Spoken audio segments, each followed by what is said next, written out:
It's a Friday near the end of August in Colorado, and what seems more fitting in these fleeting days of summer? The anticipation for the World Slopper Eating Championship at the Colorado State Fair, or the state capitol showdown, the special legislative session, where lawmakers are ordered back to work this week in the summer to develop a leaner budget. In all seriousness, budgetary issues do take priority this week, both on the state level and in Denver, and a lot of people are rattled. So let's get our conversation started on this week's Colorado Inside Out.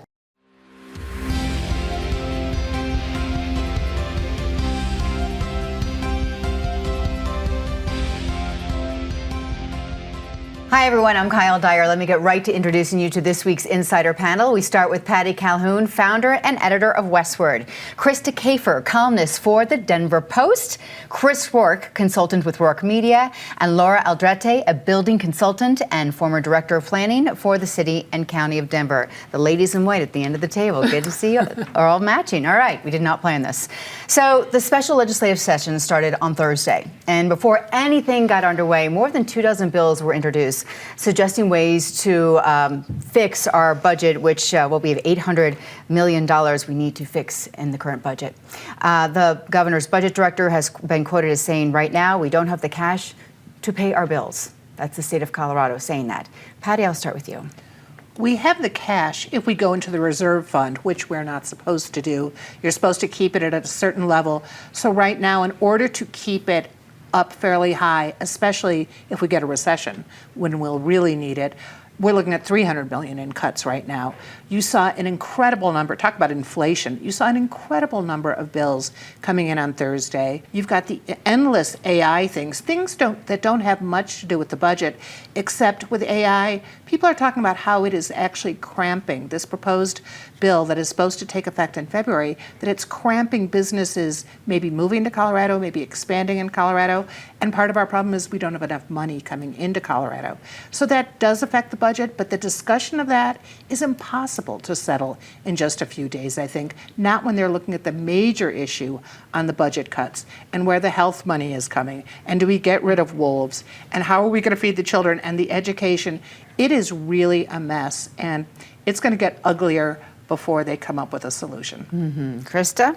So I'm with Senator Barbara Kirkmeyer. They don't need a session, they need an intervention. There are lots of places to cut. The legislature has been spending wildly over the last couple of years. They've hired something like 7,000 people, the state has, just in the last year or two. Just keep hiring new programs, all kinds of things. What the legislature really needs to be doing, what the state in general needs to be doing, is setting priorities and funding those priorities. I think the average person in this room could take that budget in a red pen and balance it. We need these legislators to look at that the way they would look at their own personal budget, is that we need to set priorities, fund those priorities, cut where there is an excess. And, think about the wolf program. Wolves naturally make more wolves. They're fine. We don't need to be spending that $200,000 to bring in more wolves when they can make more wolves on their own. And we could spend that on things that are important to Coloradans, such as reducing health care premiums and making sure that the average person can get access to insurance. She teed you up for the wolves, Chris. Yeah, speaking of wolves, I'd like to compliment Senator Dylan Roberts for bringing forth the bill that potentially would have put a pause on the program and cut about 12.5% from the budget, redirecting it to health care priorities. He really showed that he has a pair going against the governor's pet project. It's disappointing because this bill got gutted. It's because Governor Polis threatened to veto this piece of legislation because he said he didn't want to hold up the reintroduction. He wanted to continue with the will of the people. Well, I'd like to point out to the governor that Tabor, the Taxpayer Bill of Rights, is also the will of the people, supported by 70% of Coloradans, and yet Democrats have no problem going after Tabor. A pause on this program would have been excellent to get everybody regrouped and figure out how do we handle this problem in a reasonable way. Just to toggle it back to the fighting that's going on in the legislative special session right now, everybody is pointing fingers on who to blame, and I think it's a time, Chris, a little bit to your point of this is a moment for us to open our checkbook and balance our budget and make some difficult decisions. I think one lesson here is we can no longer assume that the federal government is stable and reasonable, and we need to make our own decisions and make our own rules and laws around how the budget is working and how we're going to create our budget moving forward and not tie it to the tax policy of the federal government. And I do think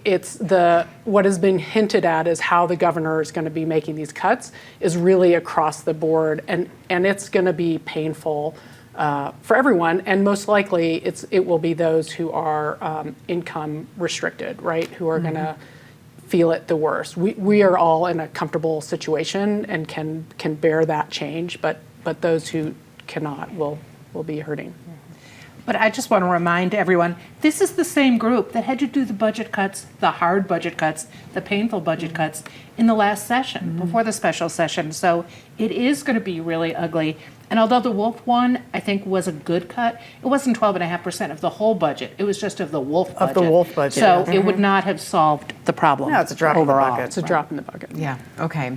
So it may be a trying time at the state capitol this week, but also across the way at the city and county building where for the first time in quite a long time there have been layoffs. 169 people were laid off this week, more than 650 vacant positions were eliminated, and 92 people have been transferred to different departments to help but not completely solve Denver's $250 million shortfall. Krista, I will start with you. Well, it is tough. It's tough again to make those cuts, but this is their job. But I also think they also need to, just like with the legislature, scrutinize some of those programs. The press revealed that there is a $9 million hotel that was purchased, and it's just sitting there vacant. That is $9 million that could go to other programs, but it's just sitting there idle. So I think the layoffs are sort of the first thing you do. The second thing is going through and scrutinizing these programs and saying, what is the most necessary? What do we keep? I think there's a lot of things that were wrong with that big, beautiful bill, but the money that is not going to state and city coffers is in fact going back into the pockets of Americans. Americans and American businesses, where it goes to generate economic prosperity. And so I think keeping in mind that yeah, it's painful to make these cuts, but there's something nice about Americans keeping more of their own money to be able to invest in their own priorities. Okay. All right, Chris, what are you thinking? One cut that really caught my attention was there was a big cut to the transportation department. We're talking maintenance of streets. We're talking traffic control and safety in general. Isn't that a priority? Shouldn't that be funded well? I'm not sure. We've seen the homeless situation, more than $200 million will have gone to that during the Johnston administration by the end of the year. DDP, the Downtown Denver Partnership, $1.5 million in March for these pop-up concerts, and then another $100 million for projects was announced in July. There was a retreat plan, $26,000, that got canceled. And the city of Denver carries a pretty heavy debt load, and they're about to go to voters and say, hey, give us, $950 million more? And I was on here 2 weeks ago, and I said, when a ballot initiative comes forward for spending money, voters want to know where the money goes, but they also want to be able to trust the people that are spending it. I'm not sure we're there. So a couple things. One is the mayor said this is the part, his quote was, I never wanted this part of the job. This is the job. Yeah. Mm-hmm. This is the job, is to be to oversee the management of the city and the budget and the people. And I think it is starting to show that he needs to run it with fiduciary responsibility to the city taxpayer. That's really what this is about. Having been in an executive director position at the city, there are some positions that needed to go away. And so this is a great opportunity, and they took advantage of it. I think the next question is, how are they going to innovate? How are they going to bring AI into the city to be able to work more efficiently? How are they going to have a sense of urgency that they need to deliver on the city, on the people's tax, the taxpayers? Patty? The big difference between what's going on in Denver and what's going on at the state capitol is political, among other things, because you have both parties fighting. Here you have Johnston. the decisions are his administration. It's not like you're weighing Republicans and Democrats. He's been in office 2 years, so you would hope over 2 years he'd had the chance to really look into these departments. And remember, for the last 12 years, we've almost doubled the number of people who work for the city of Denver, so over the last 12 years. So some of that wasn't him. But you have time to figure out which offices are working, where the inefficiencies are. So this was a chance to regroup a little. Let's hope they based it on 2 years of research, figuring out where the inefficiencies are. It's a shame that it happened the way it did. Good thing they just put in a new city attorney, because I think she'll be really busy with the lawsuits that are going to come from those who lost their gigs. Yeah. Okay. Denver's financial problems follow a lot of years of a lot of spending, including around, $350 million spent since the end of 2022 on helping migrants who showed up here in the city with nowhere to go. Our city's welcoming nature has not only gotten us in trouble financially, but also with the federal government. This week, a report came out that immigration arrests have quintupled in Denver, and Attorney General Pam Bondi placed another warning on Denver and the state of Colorado to roll back the laws that keep local law enforcement from working hand in hand at all times with ICE officers. Or else, the quote was, "We will come after you." And to that, local leaders are saying, we're not budging. So let's start with you. Well, Pam Bondi said that the federal government will withhold funds if 11 states don't respond by saying we will comply with federal law. Our governor, Jared Polis, responded by saying, we're not a sanctuary state. What are you saying? How are we not a sanctuary state? We have state and local law enforcement are not allowed to hold people on immigration status. We have local law enforcement not able to share information on immigration status, and we have no agreements with ICE to hold people based on immigration status. So when we don't have any kind of agreement or cooperation with what the federal government is doing, then I don't think that we can make the case that we're not a sanctuary state. So I'm not quite sure what will happen, but we will see. Yeah, it'll be interesting. Laura? Yeah. Well, I think AG Bondi, her use of extortion as a way to govern a democracy is problematic. By our laws, we have decided how we're going to police and how we are going to relate to the federal government in terms of immigration. I think, and then starting in July, we began to see that ICE detentions have increased for those populations that have not yet had a final decision on their cases. And so does that mean that ICE has already gone through all the criminals, all those with outstanding warrants for arrest, and now they're just picking up anybody who doesn't look American, which I would say in their eyes is probably people who are brown and black.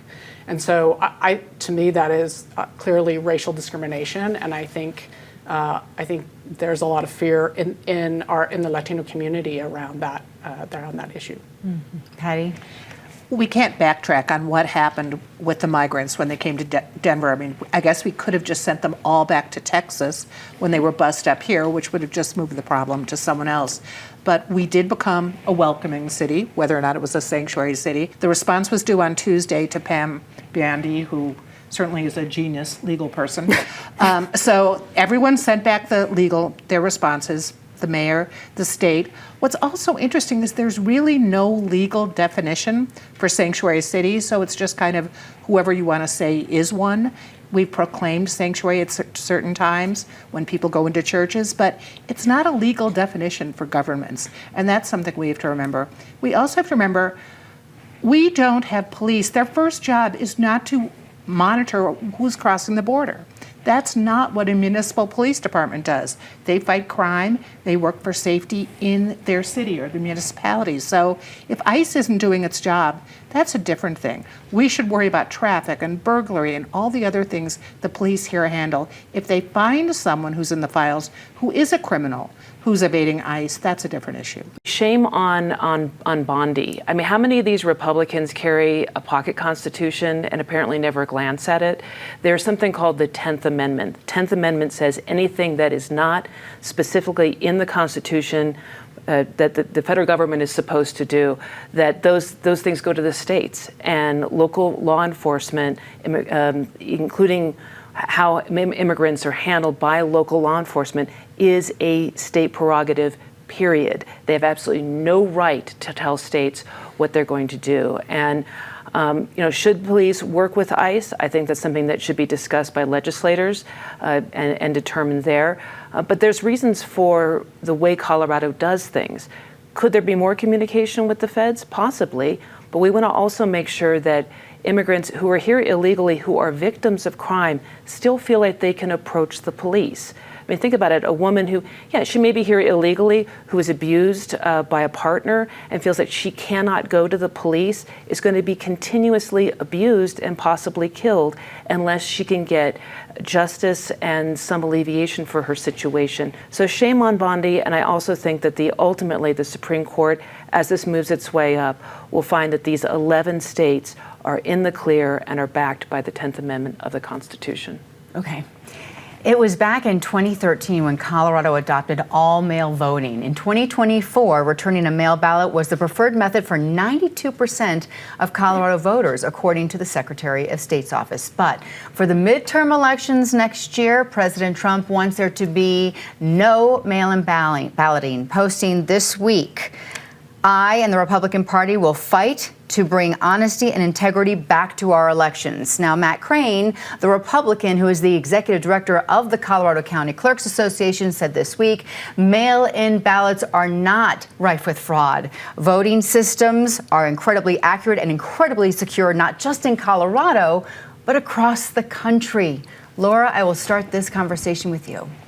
Well, all-mail voting does three things. It provides access to all, which I think is the number one issue for Trump and his administration. He does not want access for all to vote. Two, it has great accuracy, and three, it's secure. So Colorado and Denver are considered the gold star, right? I think we have worked diligently to create our systems that provide these three elements. The U.S. Constitution allows for states' authority to establish that time, place, and the manner in which we vote. So he's not even in the ballpark of being able to influence or change it. Also, Smartmatic and Dominion lawsuits just came out in favor of those two. He oddly tied this comment with his meeting with Putin and said he had a conversation. I mean, if that's not a red flag, I'm not sure what is a red flag for who we are looking to for a good democracy. So lots of troubling times ahead, I think, for us. Right. Putin said, why do you allow this? This doesn't look like it's a good thing to be doing in terms of mail-in voting. Yes. I think he said mail-in voting is corrupt, like I guess he would know.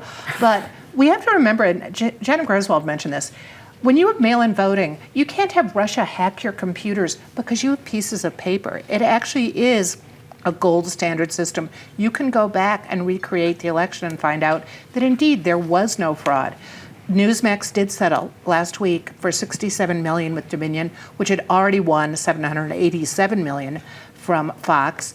There was no election fraud in November 2020. There could have been little problems that happened in any election, but outright fraud, rigging, no. And Donald Trump, who, when he's not beating us up over immigrants, is beating us up yesterday. He was texting about crooked Colorado politicians who kept poor Tina Peters in jail, in prison. Let's remember that Tina Peters actually broke Colorado's rules by going in and allowing an outsider into a system she was supposed to be operating in Mesa County. So the hypocrisy is horrifying, but our election system is one of the things that is working in this country. Yeah.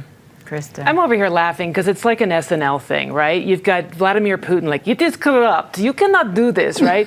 Then you've got Trump being like, no, I will come in and save election integrity, like what you did on January 6th. I mean, come on. I mean, it's absolutely ridiculous. He tried to subvert the will of the people, to cheat in an election, fomented a mob that attacked the Capitol, caused millions of dollars worth of damage, and now he's like, no, I'm here to champion election integrity. Like other panelists have said, mail-in voting is the standard. It does produce a record. And I say this as somebody who really misses in-person voting. But here's the thing, 10th Amendment, once again, we decide how we do our elections. How dare you try to come in and change that? We do it this way for a reason. You want to lobby all the Coloradans and see if we can't change it? Fine. You can try to do that, but you will not do this by force. You will not do this by threats. We do our own elections. And Chris. Well, and the other side of this is it can't be done by executive order. And Trump talks about unconstitutional things all the time. He talked about running for a third term. You know, I think largely he does this to feed red meat to the base and to provoke the media somewhat to be outraged. I don't see this happening anytime soon. 80% of people in Colorado support mail-in ballots just in our state alone. I looked up what that number could be nationally, and there was Pew Research did a study in 2024, and it was 57% of the nation supports mail-in ballots. There were some other interesting facts in that poll. 82% favor paper ballots as a backup to electronic machines. 81% support showing ID when you go to vote. 76% support early voting. And 72% want to make Election Day a national holiday. So I don't see this happening anytime soon. It's interesting to see everybody worked up about this. I understand we want to keep the sanctity of our voting system secure and available to all, but I don't see this as happening. Okay. All right. Let's go down the line now and talk about some of the highs and the lows. We'll start with the lows so we can please end the week on the high note. Patty. As we parse through all the events of the past week, we realize even if you don't like some of the media, the more the better. The more access to information, the better. So that is why the next are taking over Tegna, which owns K9 News here in Denver, and there will be some merging of those newsrooms, and who knows how it will emerge. But it's bad news in general for journalism and Denver. Yep.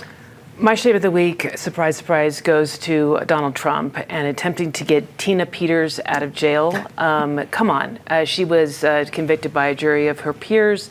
We have a system for justice here in Colorado. Stop trying to get into our business. Okay.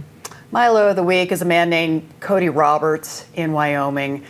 He's in legal trouble right now, thankfully, because he ran down a wolf, a female wolf, with his ATV, taped her mouth while she was still alive and suffering, took her around to other people to see what he had done. This is inexcusable behavior. There are cruel people in this world to all kinds of animals, even wolves. And but I also want to point out this is not indicative of the people who oppose wolf reintroduction in Colorado. To make that clear, this is a very sick individual. Okay. All right. Laura. Well, I was disappointed in Councilperson Gilmore's lashing out at the mayor when her husband, Scott Gilmore, was laid off as part of the city layoffs. It is hard, clearly, to be laid off, but the lack of professionalism and the lack of human integrity of just communicating your emotions to another human in that manner is uncalled for and disappointing. Okay. All right. Something good, Patty, please. I want to agree with Laura just because a good friend of mine was laid off, but is someone who's behaved much better. The state fair starts in Colorado. No matter how you feel about what's going on at the state capitol, it's good to go to the state fair in Pueblo and just see what all the other counties and people are doing. Yeah. All right. Krista. And while you're down in the South, head over to Canyon City. The Fremont Center for the Arts has an exposition of art from Supermax. The prison has an arts program working with prisoners to produce art. It not only produces some beautiful art, but I think it just does a lot of good for people in prison to be able to participate in something that is beautiful. Okay. Yeah. My high of the week is Congressman Jeff Hurd has joined Senators Michael Bennet and John Hickenlooper in supporting the GORP Act. That stands for the Gunnison Outdoor Resources Protection Act. It came out of the CORE Act, which Senator Bennet was not able to get across the finish line and get approved. Congressman Hurd's taking a lot of flack from front-range Republicans. I point out front-range Republicans who may never have stepped in Gunnison County at all, because there is some withdrawal of mineral rights, oil and gas in Delta County. However, these lands are very rough, very rugged. They're poor for development. So you have to be knowledgeable before you take an ideological stand on something. So congratulations to Congressman Hurd. Okay. Isn't Gorp a snack? Yes, it is. Good old raisins and peanuts. It's good on the trail. All right, Laura. Well, I'm an opera fan, and Opera Colorado has a new CEO and general director. Her name is Barbara Lynn Jameson. She is known for community engagement, which I know opera struggles with sometimes. It feels very off-putting. It can be, as well as education, arts education. And so I think those are two winning characteristics for Opera Colorado to gain. This season, La Traviata and Madame Butterfly are showing, and it's just a terrific experience if you haven't done it. I haven't experienced it. I've seen people in sweats, and I've seen people in gala dresses. So just come as you are and enjoy the experience. Okay, all right. Thanks for sharing. So for my high, I just want to extend encouragement and gratitude for my former family of journalists over at 9 News, where I am so proud to have worked for 20 years. I came to Denver in the 90s not knowing anybody. So I didn't think I would stay, but I'm here still in Colorado today because of my time at 9 News. I grew as a journalist there, and I also grew as an adult because of 9 News. So to my friends who I used to work with and to all the new members of the team there, keep doing what you do every day and carry on with that strong commitment to excellence.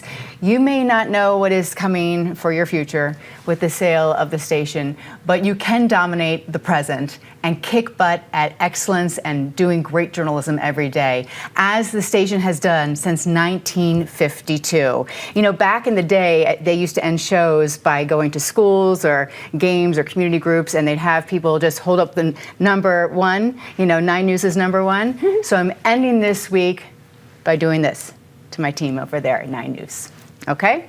Thank you, panel, for joining us this week. And kudos to Krista for winning an award this week from the Colorado Press Association for Best Humorous Column Writing. Thanks. Well done. Well done to everybody this week. Thank you for watching and listening to our podcast. I'm Kyle Dyer. I will see you next week here on PBS 12.